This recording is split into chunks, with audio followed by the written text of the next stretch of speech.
Hi, it's Michael Tellinger, talking to you from one of the spectacular stone circle ruins here in Mpumalanga, South Africa. If you're interested in uncovering the hidden history of humankind, the murky origins of our species, the ancient civilizations that have come and gone, and specifically the vanished civilizations in Southern Africa, then this is a good channel for you to join, because I focus specifically on this part of the world. This has become my playground, and I travel the mountains, I explore the ancient ruins, I explore the vanished civilizations, I explore their technology, and I discovered the fossils, which changes the way we see ancient human history here in Southern Africa, and that affects the rest of the world. Join me on a journey of discovery through the mountains and the valleys of South Africa and our neighboring countries. I will show you the ancient ruins, the vanished civilizations, and we'll experience what it must have been like 200,000 years ago when there was nothing here. This is the ultimate journey of discovery, getting us closer to the true origins of humankind than you could ever possibly imagine.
Why did we do that? We did that because the Secretary, look, I was there when the Secretary and the Chairman of the Federal Reserve came those days and talked with members of Congress about what was going on.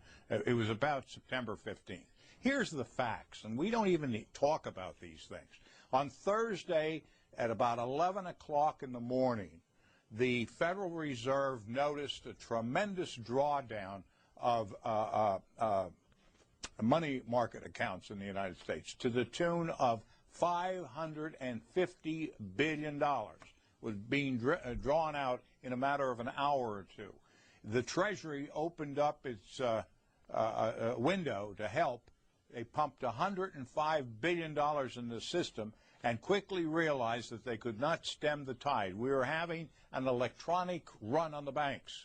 They decided to close the operation, close down the money accounts, and announce a guarantee of $250,000 per account so there wouldn't be further panic out there. And that's what actually happened. If they had not done that, their estimation was that by 2 o'clock that afternoon, $5.5 trillion would have been drawn out of the money market system of the United States, would have collapsed the entire economy of the United States, and within 24 hours the world economy would have collapsed. Now, we talked at that time about what would happen if that happened. It would have been the end of our economic system and our political system as we know it. And that's why, when they made the point, we've got to act and do things quickly, we did. Now, Secretary Paulson said, let's buy out these subprime mortgages. That's what he came to Congress. But he said, give us latitude and large authority to do many things as we decide necessary. And give us $700 billion to do that. In the middle of the Atlantic Ocean without a life raft. And we're trying to determine what's the closest shore and whether there's any chance in the world to swim that far. We don't know. Somebody threw us in the middle of the Atlantic Ocean without a life raft. Somebody threw us in the middle of the Atlantic Ocean without a life raft.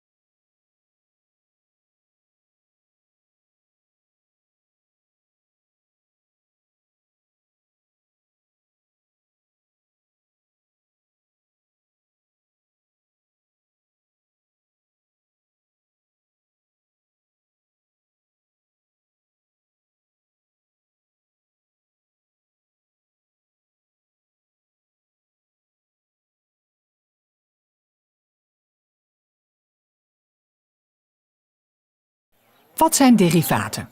Derivaten kennen we uit de landbouw. Stel, je bent een boer en je wilt je indekken tegen het risico dat je oogst mislukt. Je spreekt dan met een handelaar af dat hij je volgend jaar dezelfde prijs geeft voor je oogst als het afgelopen jaar. De handelaar neemt jouw risico over. Als de oogst meevalt, dan gaat de extra opbrengst naar de handelaar. Valt de oogst tegen, dan krijg jij toch het afgesproken bedrag. De handelaar kan op zijn beurt weer het risico verhandelen. Hij speculeert met de verwachte opbrengst van jouw oogst. Derivaten creëren een gemiddelde. Als het ene aandeel wat slechter gaat, gaat het andere wat beter. Dit soort producten heb je ook bij banken. Ze verkopen bijvoorbeeld het risico dat hypotheken niet worden betaald. Om dit risico te spreiden, knippen ze het in kleine stukjes en die stukjes worden weer doorverkocht. Vaak worden ze ook nog eens vermengd met het risico van andere verknipte hypotheken. Dat maakt derivaten heel ingewikkeld. Kopers snapten er eigenlijk niks van. En daar maakten ontwikkelaars handig gebruik van.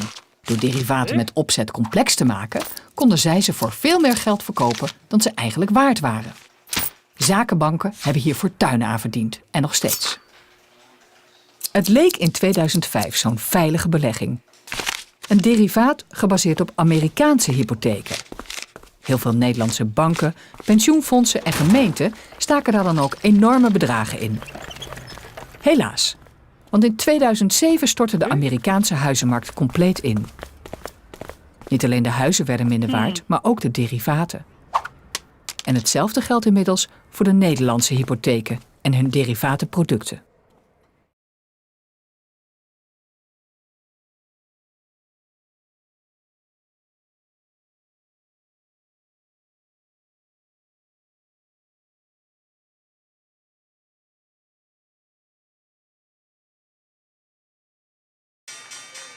It's the moment investors around the world wait for, the 9:30 opening of the U.S. markets. Inside Citadel's Chicago headquarters, it's eerily quiet, even though this firm trades more stocks every day than the New York Stock Exchange. Millions of orders that have been waiting all night for the markets to open are rapidly filled by Citadel's computer programs. We have executed 21 million shares already. Wow, and we are not even 3 minutes in. Meet the new Wall Street traders. Here, computers like these do the heavy lifting. Citadel's employees with PhDs in applied math, physics, and engineering build and refine the computer programs. And the people who manage the trading floor here mostly look for computer glitches and talk to customers. They are not making trading decisions. Those are all made by the computers. So they're not making any decisions with respect to whether an order should be filled, what price it should be filled. That's all done in an automated way. Dark pool is really, it's an unfortunate terminology that the industry created, and really a dark pool is nothing more than a crossing engine. Now it's called dark because the whole market doesn't know what you want to buy or sell.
And then it gets us to where we are now, the invention of cryptocurrencies, the crash of 2008. I'm going to get into that.